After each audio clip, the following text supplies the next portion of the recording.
Okay, चलिए 10 के दमदार ट्रेड्स में आपका स्वागत है। हमारे साथ मानस जायसवाल और राजेश सातपुते पिछले शो से बने हुए हैं। साथ ही अमित सेठ और सोमिल मेहता भी जुड़ेंगे अपने टॉप ट्रेड्स के साथ।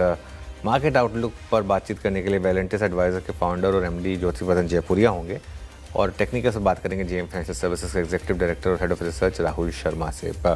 लेकिन इससे पहले एक नज़र ज़रा मार्केट पर और देखिए ज़रा निफ्टी करीब करीब 115 पॉइंट ऊपर 24,390 पर, मतलब फ्राइडे के हाई के ऊपर। बैंक निफ्टी 360 पॉइंट ऊपर, हालांकि बैंक निफ्टी अभी भी फ्राइडे के हाई से थोड़ा नीचे है, लेकिन 58,350 का आज का हाई रहा। और अब अच्छे मूव्स आ रहे हैं वो सारे के सारे कैपिटल गुड स्टॉक्स जो फ्राइडे को गिरे थे, जहाँ हमने सुबह बात की थी कि ओवर रिएक्शन था, तो आज थोड़ी बाइंग आएगी। हालांकि फिर भी केयरफुल रहिएगा। लेकिन हिताची, जी वनोवा, टीएनडी, सीजी पावर, ये सारे के सारे स्टॉक्स जो गिरे थे, क्योंकि वो फ्राइडे को थोड़ा ओवर रिएक्शन था। बीएचईएल, आज इनमें सब में रिकवरी आ रही है। इसके अलावा एफएसएन ई कॉमर्स यानी कि नायका डे हाई पर आ चुका है। अब चोलामंडलम यहाँ पर बाइंग है। डिफेंस स्टॉक्स में ज़बरदस्त मोमेंटम है। नैल्को डे हाई पर, ओबेरॉय रियल्टी, ये कुछ और स्टॉक्स हैं जहाँ पर अच्छे मूव्स आ रहे हैं। Dixon tech, SRF, Indian hotels. गिरावट कहाँ पर है? क्लियरली कोटक महिंद्रा बैंक 3.5% नीचे। अब निफ्टी और एफएनओ दोनों का टॉप लूजर बना हुआ। केपीआईटी टेक, यहाँ गिरावट नहीं रुक रही है, 2% नीचे। सुजलॉन में 2% की गिरावट है आज। और कैपिटल मार्केट से जुड़े हुए दो स्टॉक्स वीक हैं, बोथ एमसीएक्स और बीएससी। इनफैक्ट एंजल वन भी ऐड कर लीजिए इसमें, यहाँ पर थोड़ी सी आपको गिरावट देखने को मिलेगी। वीरो, तो ये थी अब तक के बाजार की छोटी summary. Nifty bank at day high. Look at HDFC bank. HDFC bank 19 मार्च के बाद अब तक की सबसे हाईएस्ट ट्रैजेक्टरी में है। अब एक काम करते हैं, पैनल से बातचीत करते हैं। आपके स्क्रीन पे मौजूद हैं मानस जी और राजेश जी, पिछले कार्यक्रम से इस कार्यक्रम में भी, और फ्रेश पर्सपेक्टिव लेकर, ताज़ा तरीन नजरिया लेकर सोमिल मेहता और अमित सेठ। आप सभी का नमस्कार, कार्यक्रम में स्वागत है। अमित जी, आपके इस वक्त के दो ट्रेडिंग आइडियाज। जी good morning Viren ji, good morning Anuj ji and good morning everybody on the panel. Viren ji, पहला कॉन्ट्रैक्ट ट्रेड रहेगा हिंडाल्को पे। हिंडाल्को का अगर हम स्ट्रक्चर देखें तो यहाँ पे जो फॉल आया था फाइनली 200 डे मूविंग एवरेज से यहाँ पे हम एक रिवर्सल देख रहे हैं। चार्ट ने सपोर्ट लिया 200 डेमा में, और पिछले 2-3 दिनों से यहाँ पे अगर हम आवरली चार्ट्स देखें तो हायर हाई हाई लो के फॉर्मेशन है इन प्लेस। तो पहला ट्रेड हिंडाल्को 960 का स्टॉप लॉस रहेगा इस रिवर्सल के लिए, और टारगेट्स हमारे रहेंगे 990 के। दूसरा ट्रेड रहेगा इंडियन होटल्स। इंडियन होटल्स अगर हम देखें तो यहाँ पे भी एक लंबे अरसे के बाद फाइनली अगर हम डेली चार्ट्स देखें तो स्टॉक ने एक अहम रेजिस्टेंस जो कि 720 का था क्रॉस किया। उसके बाद हम यहाँ पे हायर हायर लो फॉर्मेशन देख रहे हैं। पुल बैक ने होल्ड किया 20 डेमा पे, और आज के सत्र में हम एक स्विंग ब्रेकआउट यहाँ पे देख रहे हैं। तो इसे बाय करना है 730 का स्टॉप लॉस रहेगा, और टारगेट्स हमारे रहेंगे 760 के। ओके, इंडियन होटल्स जिसका जिक्र कुछ देर पहले हम कर भी रहे थे बातचीत में, अच्छा करता हुआ आज 741.90। सोमिल, आपके दो trades. Good morning. Good morning Veeru, good morning to everyone. मेरे जो ट्रेड्स आएंगे, पहला वाला रहेगा AU small finance bank. AU bank में ऑलरेडी एक अप ट्रेंड चल रहा है, एवरेजेस के ऊपर चल रहा है। आज के सेशन में एक छोटा सा कंसोलिडेशन ऊपर की तरफ टूटा है। मुझे लगता है कि ये जो मीडियम टर्म ट्रेंड है वो कंटिन्यू रहेगी। Even in the short term बहुत ही बढ़िया लग रहा है। स्टॉप लॉस रहेगा 1040 का, और टारगेट रहेगा 1150। दूसरा स्टॉक रहेगा डिक्सन। डिक्सन आज के ट्रेडिंग सेशन में एक 200 डेली मूविंग एवरेज के ऊपर बहुत ही अच्छा मोमेंटम दिखा रहा है। एक छोटा सा कंसोलिडेशन था on the 20 daily moving average last week, वो ऊपर की तरफ टूटा है और फिर से एक हायर टॉप हायर बॉटम बनना शुरू हुआ है on the daily charts, which is a great sign. अब यहाँ से मेरे जो स्टॉप लॉस रहेंगे वो 12,320 पर रहेंगे, और ऊपर में मेरे टारगेट्स होंगे 13,500। ओके, डिक्सन टेक्नोलॉजीज 12,720 पे दी हाई पे ट्रेड करता हुआ। मानस, आपके दो ट्रेड्स। देखिए, पहला रिकमेंडेशन तो चोला फाइनेंस पे रहेगा, जहां पर एक फ्लैग पैटर्न का ब्रेकआउट है, तो चोला फाइनेंस पे खरीदारी करने की राय रहेगी। स्टॉप लॉसेस 1809 1809 के रहेंगे, और 1885 1885 तक के टारगेट्स पॉसिबल है चोला फाइनेंस में। नायका पे भी खरीदारी करने की राय रहेगी। नायका में भी हाई टॉप हायर बॉटम के साथ स्टॉक ने एक फ्रेश ब्रेकआउट चार्ट्स पे दिया है, तो 312 रुपए के स्टॉप लॉस से नायका पे खरीदारी करेंगे, और 330 रुपए 330 की टारगेट सेट करेंगे। ओके, एफएसएन ई कॉमर्स पे आपके दो बाय कॉल हैं। अच्छा, ये दो ट्रेड्स हो गए। राजेश जी, आपके दो ट्रेड्स। वीरेंद्र जी, देखिए पहला ट्रेड हुआ यूनाइटेड स्पिरिट्स के ऊपर। यूनाइटेड स्पिरिट्स में एक फ्रेश ब्रेकआउट है, टारगेट होगा 1430 1440 का। 1400 के ऊपर का बाय रहेगा, 1390 का stop loss. Second by call रहेगा 361 पे। अब इसका चार्ट देखिए, परसों के दिन इसमें एक टेक्निकल मूव था। इनिशियल कंसोलिडेशन के बाद मुझे लगता है ये मोमेंटम कंटिन्यू होगा। सो 361 वैम इसका टारगेट होगा 1150 से लेके 1160 का। स्टॉप लॉस होगा 1110 का। ओके, तो यहाँ पे हमने 8 ट्रेड्स पूरे कर लिए और निफ्टी बैंक अब 58,329 पे। Other than banks, other than अगर आप, हालांकि थीम बहुत चल रही है, मैं मतलब अदर कहूँ तो ये भी सबको आपको मालूम ही होगा कि क्या क्या चल रहा है आज। NBFCs, hotels, reality space, एफएसएन, e commerce को देखिए, शानदार मूव यहाँ पे। और एक बार लेके आइए आप फिनिक्स मिल्स 2084 पे, ऑल टाइम हाई, नहीं ऑल टाइम हाई शायद हिट कर चुका है, मेरे ख्याल से कर चुका है, यस, है ना। आपका व्यू इस पर अमित जी? हम अब जुलाई 24 का हाई क्रॉस कर रहे हैं, आपके पास लगभग 24 मंथ का राउंडिंग बॉटम है, कैसे कैसे अप्रोच करें आप इस स्टॉक को? इनफैक्ट अगर वीरेंद्र जी सारे रियल एस्टेट स्टॉक्स देखें तो फ्यूनिक्स मिल का पिछले 10-12 दिनों से इसने हाईएस्ट रिलेटिव स्ट्रेंथ एग्जिबिट की है। काफी स्ट्रॉन्ग स्ट्रक्चर है, थोड़ा सा स्ट्रेस जरूर है, बट यहाँ पे स्ट्रेंथ काफी ज्यादा है। फ्रेश पोजीशन अभी नहीं करेंगे क्योंकि 6th day of the rally है, कोई भी डिप आए तो जरूर बाय करें। लेकिन अगर किसी की एग्जिस्टिंग पोजीशन है तो 2060 पे अपना स्टॉप लॉस ले इसको ट्रांसफर करना चाहिए। और प्रोबेबल टारगेट्स यहाँ पे हमारे 2120 2140 के रहेंगे। ओके, फिनिक्स मिल्स यहाँ पर अच्छे मूव्स इस समय आ रहे हैं। और एक बार निफ्टी रखिए ज़रा, अच्छा मोमेंटम निफ्टी में। और अब रेडिको खैतान एफएनओ का टॉप गेनर बन चुका है, 4.5% ऊपर, 4000 के लेवल क्रॉस कर दिए स्टॉक ने, शानदार, मतलब नेक्स्ट लेवल मूव हैं। जो बैंकिंग अपडेट्स आए थे उनमें एयू स्मॉल फाइनेंस बैंक, इसके अपडेट्स भी काफ़ी अच्छे थे, ये भी इस समय आपको अच्छे गेंस के साथ ट्रेड करता हुआ दिखाई देगा। एयू स्मॉल फाइनेंस बैंक यहाँ पर भी अच्छे मूव है। चलिए अब थोड़ा सा आगे बढ़ते हैं। वेलेंटिस एडवाइजर्स के फाउंडर और एमडी ज्योतिवर्धन जयपुरी हमारे साथ जुड़े हैं, उनसे समझते हैं मार्केट पर उनका व्यू। ज्योति जी, गुड मॉर्निंग। पहले शुरुआत करते हैं बैंकिंग के साथ। प्राइवेट बैंकिंग में पिछले कुछ दिनों में अच्छा मोमेंटम लौटा है, एचडीएफसी बैंक में, आईसीआईसीआई में, सिर्फ एक कोटक थोड़ा सा वीक है। क्या ये स्पेस वापस लीडरशिप लेने के साइन दे रही है? हाँ अनु जी, हम लोग को तो ये सेक्टर अच्छा लग रहा है। इसमें 2-3 चीज है। एक तो जो निम्स थे वो सिक्लिकली पिछले साल में थोड़े कम हुए थे, क्योंकि जब भी ब्याज घटता है तो है ना, लोन के ब्याज घट जाते हैं, डिपॉजिट के ब्याज घटने में टाइम लगता है। तो वो समय अब आ गया कि इस साल निम्न एक्सपैंड हो जाएंगे। दूसरा, क्रेडिट ग्रोथ जैसे देख रहे हैं अच्छा ही है। और तीसरा, एनपीएल का है ना कोई ज्यादा प्रेशर नहीं है बैंक्स में। बैंक्स है ना महंगे नहीं है। यदि पूरा मार्केट में देखे, हम लोग 10 साल के है ना एवरेज वैल्यूएशन देखते हैं हर एक सेक्टर के, तो उसमें बैंक्स एक सेक्टर है जो 10 साल के एवरेज वैल्यूएशन के नीचे ट्रेड हो रहे हैं। पी बेसिस पे, प्राइस टू बुक बेसिस है, सब बेसिस पे। तो ये एक सेक्टर है जहाँ पे ना वैल्यूएशन महंगे नहीं है, जहाँ पे अर्निंग्स इंप्रूवमेंट आएगा, तो इसके कारण बैंक्स अच्छे लग रहे हैं। ओके, बैंक्स में आपका स्ट्रॉन्ग कन्विक्शन है। ज्योति जी, अब थोड़ा सा बैंक से बाहर निकले अगर, तो आज और इनफैक्ट पिछले एक हफ्ते में रियल एस्टेट स्पेस में बहुत स्ट्रॉन्ग बाइंग विजिबल है, एक एफर्ट्स है यहाँ पर इस सेक्टर के अपनी वो लॉस्ट ग्लोरी जो पिछले 2 साल में हुई थी उसको रीगेन करने का। रियल एस्टेट पे तो ऑन ग्राउंड प्राइस सिचुएशन और इस बार की पिछले 2 क्वार्टर के नंबर्स को देखते हुए आपका कन्विक्शन बन रहा है कि क्योंकि ये अभी भी एक लोअर ट्रैजेक्टरी है, रियल एस्टेट में कुछ एक्सपोजर लेना चाहिए?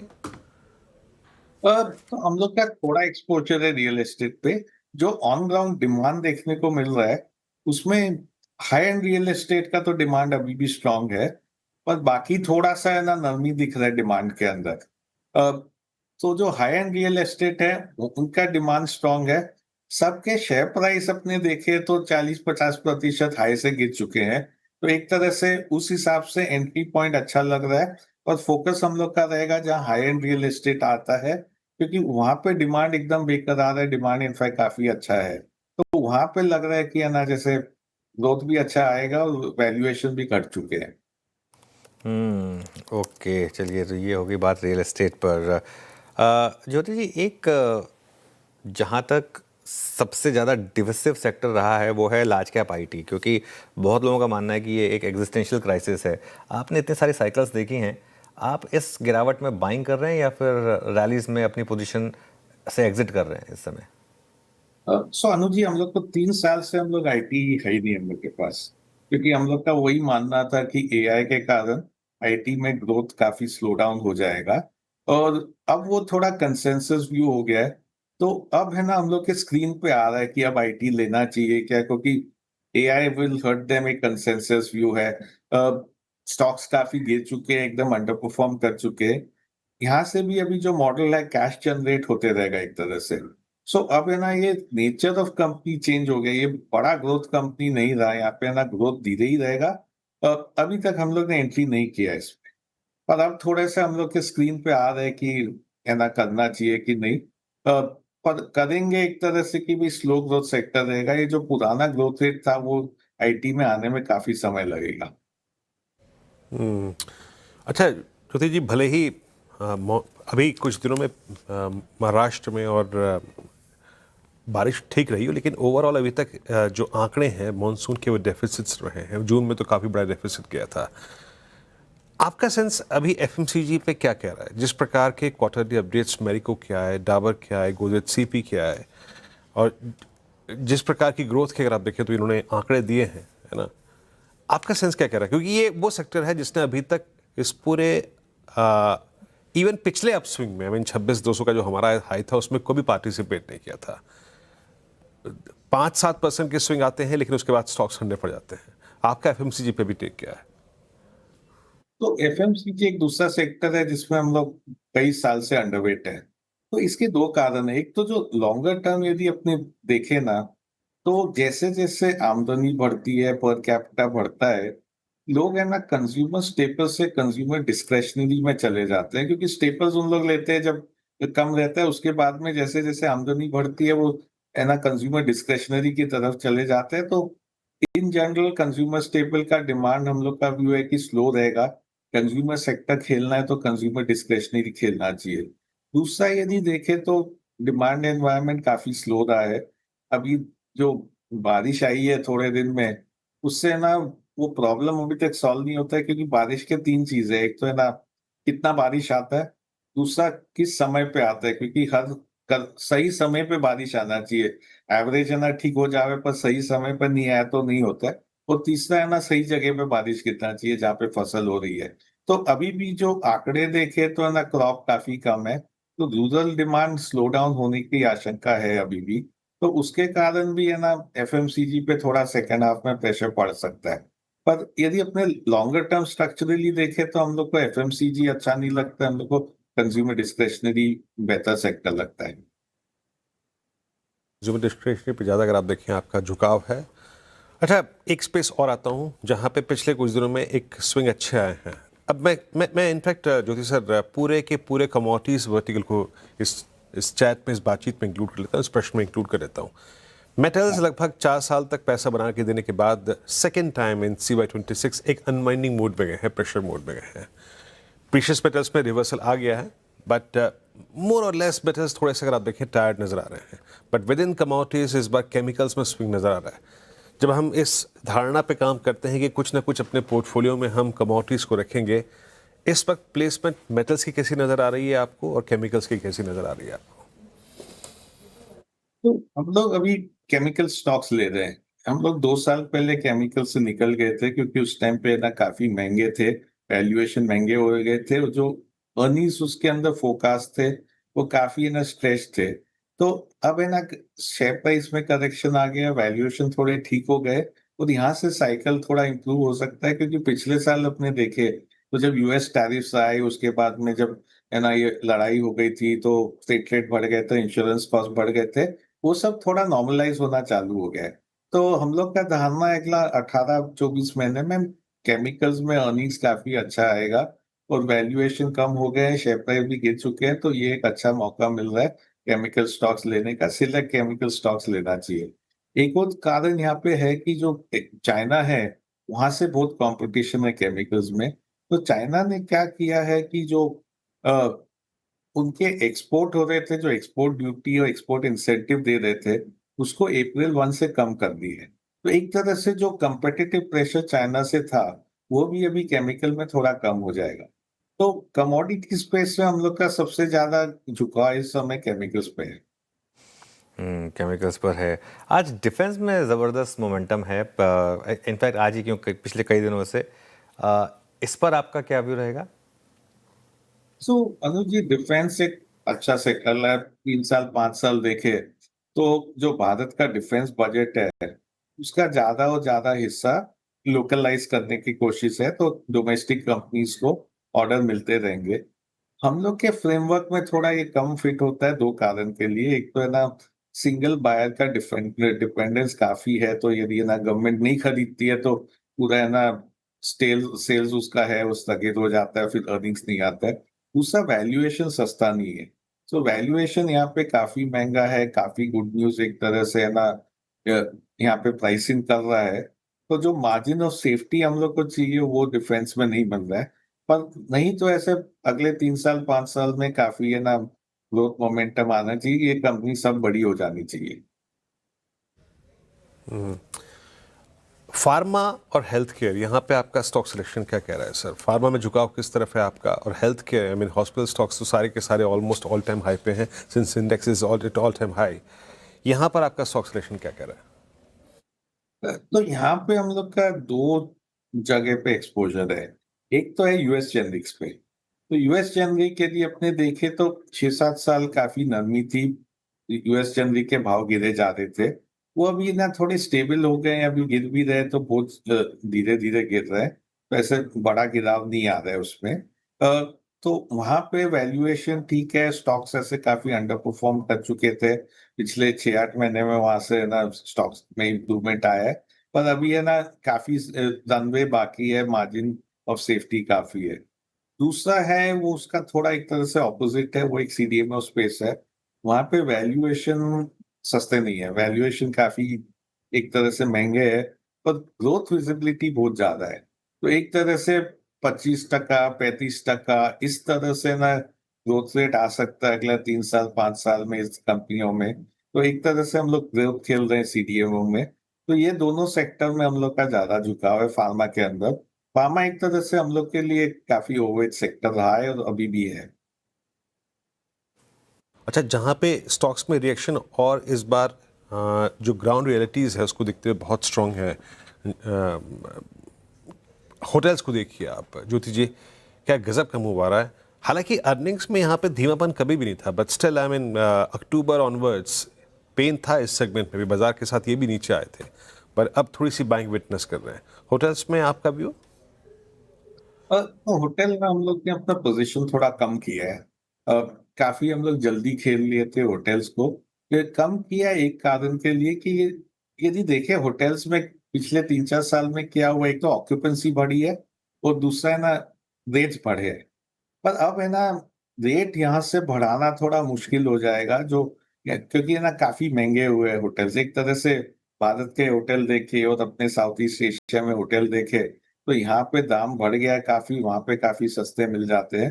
तो हम लोग का अनुमान है कि यहाँ से ना अर्निंग्स ग्रोथ रेट कम हो जाएगी, क्योंकि रेट नहीं बढ़ेंगे, सिर्फ ऑक्यूपेंसी से बढ़ेगी। दूसरा, वैल्यूएशन अब है ना कोई सस्ता नहीं रहा, वैल्यूएशन काफी महंगा हो गया है। तीसरा, स्टॉक परफॉर्मेंस काफी अच्छा हो गया है। तो यहाँ से हम लोग थोड़ा पोजीशन ट्रिम कर रहे हैं hotel.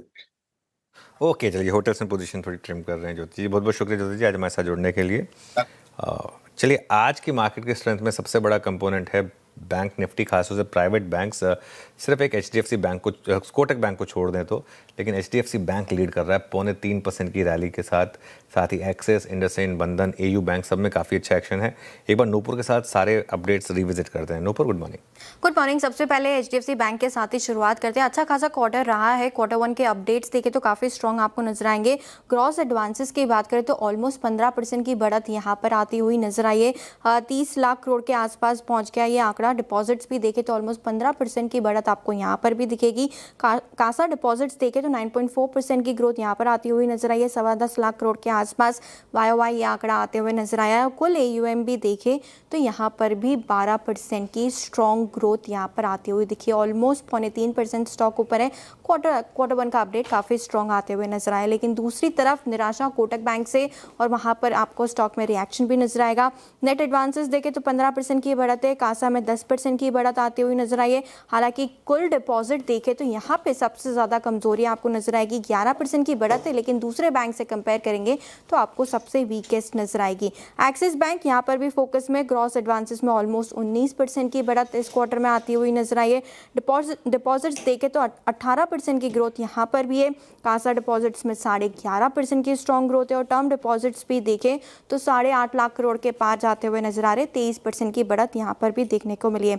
IndusInd bank net advances almost यहाँ पे कमजोरी के साथ है, 2.3% की कमजोरी है, लेकिन दूसरी तरफ डिपॉजिट्स में अच्छी खासी बढ़त आती हुई नजर आई है। कासा रेशो देखें तो ऑलमोस्ट 30% के आसपास आपको आते हुए दिखेगा। और बंधन बैंक यहाँ पर भी फोकस करके चल सकते हैं। लोन एडवांसेस देखें तो 16% की ग्रोथ यहाँ पर भी आती हुई दिखी है। डिपॉजिट्स में 6.5% की ग्रोथ है और कासा रेशो देखें तो 29% से बढ़ के ऑलमोस्ट 30% आते हुए नजर आए। तो HDFC बैंक आउट परफॉर्मेंस है, कोटक की तरफ से अंडर परफॉर्मेंस है।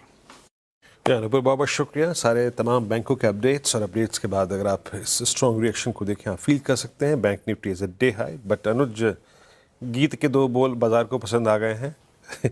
रेडी को खैतान टॉप गिनर रहा हूँ। बिल्कुल, और सेलिब्रेट का मार्केट ये थोड़ा सा, एक्चुअली रेडिको में काफ़ी स्ट्रेंथ है, पिछले कई दिनों से स्ट्रेंथ है और आज भी सुबह काफ़ी अच्छा गैप अप हुआ था। यहाँ पर लग रहा था वीरो की स्ट्रेंथ है इस पूरी की पूरी स्पेस में। आई थिंक लार्ज कैप में भी स्टॉक्स किस तरीके से बढ़ सकते हैं, ये एक एग्जांपल है रेडिको का। पिछले 3 साल का चार्ट देखिए आप, क्या मैसिव मूव रहे हैं। और जब से एफएनओ में आया है तब से तो वन वे तेजी है यहाँ पे। रंगत है यहाँ पर, शानदार हो गया। चलिए अब एक काम करते हैं, थोड़ा इस बातचीत के रुख को मोड़ते हैं टेक्निकल्स की तरफ, थोड़ा longer term technicals. Rahul Sharma JM financial से जुड़ चुके हैं। राहुल, गुड मॉर्निंग, कार्यक्रम में स्वागत है आपका। राहुल, इंडेक्स को कहाँ देख रहे हैं अब आप? ऑलमोस्ट 24,400 पे और निफ्टी बैंक 58,300 पर। यहाँ से इंडस्ट्रीज की ट्रैजेक्टरी आपको क्या नजर आ रही है? जी, आप देखिए वीरेंद्र जी, जो हिसाब से हमने निफ्टी को 24,000 का लेवल सस्टेन करते देखा है पिछले 2 वीक में, एशियन मार्केट्स में वीकनेस है, उसके बावजूद हमने सस्टेन किया है और अब फॉलो अप बाइंग भी मार्केट के अंदर देखने को मिल रही है। तो फिलहाल जो व्यू है, शॉर्ट टर्म के लिए व्यू पॉजिटिव है। हमें लगता है कि इस वीक में 24,550, 24,600 तक के लेवल्स टेस्ट होते हुए दिख सकते हैं निफ्टी में। फोकस जरूर शिफ्ट होगा, जो क्वार्टरली अर्निंग्स शुरू हो रहे इस वीक से Q1 नंबर्स के ऊपर फोकस जाता हुआ दिखेगा। तो वहां पर मुझे लगता है कि थोड़ा सा एक राउंड ऑफ वोलेटिलिटी आ सकती है। बट ओवरऑल अगर थोड़ा पिक्चर को जूम आउट करके देखे तो मेरे हिसाब से बाय ऑन डिप मार्केट है ये। अगर रिजल्ट के चलते कोई वोलेटिलिटी आती भी है इस महीने में तो मेरे हिसाब से वो बाइंग अपॉर्चुनिटी रहेगा। और अगर आपका 3 से 4 महीने का व्यू है तो हमें लगता है कि जो ओवरऑल स्ट्रक्चर मार्केट का है, क्वालिटी वाइज बहुत ही इंप्रूव होता हुआ दिख रहा है। और आने वाले समय में हमें लगता है कि निफ्टी का जो प्रीवियस ऑल टाइम हाई था वो भी हमें ईयर एंड तक कहीं ना कहीं निकलता हुआ दिखेगा। तो अगले 3 से 4 महीने के लिए व्यू काफी पॉजिटिव है। शॉर्ट टर्म में यस थोड़ी बहुत वोलेटिलिटी रिजल्ट्स की वजह से आती हुई दिख सकती है, लेकिन ओवरऑल जो हमने जो बड़ी बड़ी चैलेंजेस थे, मॉल ऑफ वरीज थी एक तरह से, चाहे वो वॉर हो, क्रूड ऑयल प्राइसेस हो, उसके पहले ट्रेड डील्स और टैरिफ्स के जो काफी सारी चर्चा थी, वो सब मार्केट उसके आगे आ चुका है। मॉनसून जो है वो पिकअप हो चुकी है और कहीं ना कहीं जो फर्स्ट वीक ऑफ अगस्त में मीट होगी उसमें भी आई थिंक रेट कट की संभावना है, जो हिसाब से मॉनसून और क्रूड ऑयल प्राइसेस के जो भाव है वो नीचे की तरफ है। तो ओवरऑल कंस्ट्रक्टिव अप्रोच रखिए मार्केट में, बाय और डिप की रणनीति रखिए। और as a sector I think इस मार्केट में हमें फार्मा में बहुत मजबूत तेजी देखने को मिल रही है। बैंक्स खास करके जो ओवरऑल फाइनेंशियल स्पेस है, BFSI स्पेस है, उसमें कहीं ना कहीं जब से रिकवरी शुरू हुई है काफी अच्छी लीडरशिप रही है और हमें लगता है कि आने वाले समय में भी यहाँ पर अच्छे जो सेटअप्स है वो बनते हुए दिखेंगे। बिल्कुल। Rahul ji, good morning. तो स्टॉक स्पेसिफिक आइडियाज कहाँ पर होंगे आपके इस समय? जी, आप गुड मॉर्निंग अनुज जी। देखिए, सबसे पहला तो आज का जो बैंक्स का लीडर है HDFC बैंक, बहुत जबरदस्त वॉल्यूम्स, डेली चार्ट्स पर एक ब्रेकआउट और मोमेंटम जो है बुल्स के फेवर में है। तो पहला टारगेट 850 का रहेगा। 850 के बाद 880 तक के लेवल्स भी HDFC बैंक में आते हुए दिख सकते हैं। तो इस लेवल्स पर बाय किया जा सकता है। 805 का स्टॉप लॉस रहेगा लॉन्ग पोजीशंस के लिए। और प्राइवेट बैंक्स में लीडरशिप क्लियरली यहाँ पर HDFC बैंक के पास। दूसरा जो रिकमेंडेशन रहेगा वो रहेगा केमिकल क्षेत्र से। सो केमिकल्स में हमें SRF का सेटअप बहुत पसंद आ रहा है। SRF में भी आज ब्रेकआउट है आज के सेशन में और ये सेक्टर जो है काफी समय तक डिप्रेस्ड रहा है। हमें लगता है कि अब टाइम सही है एसआरएफ के लिए, खास करके आज के वॉल्यूम जो है वो काफी प्रॉमिसिंग लग रहे हैं। तो हमें लगता है कि 3100 तक के टारगेट्स आपको पोजिशनल बेसिस पर एसआरएफ में देखने को मिल सकते हैं। इन लेवल्स पर बाय करने की राय रहेगी।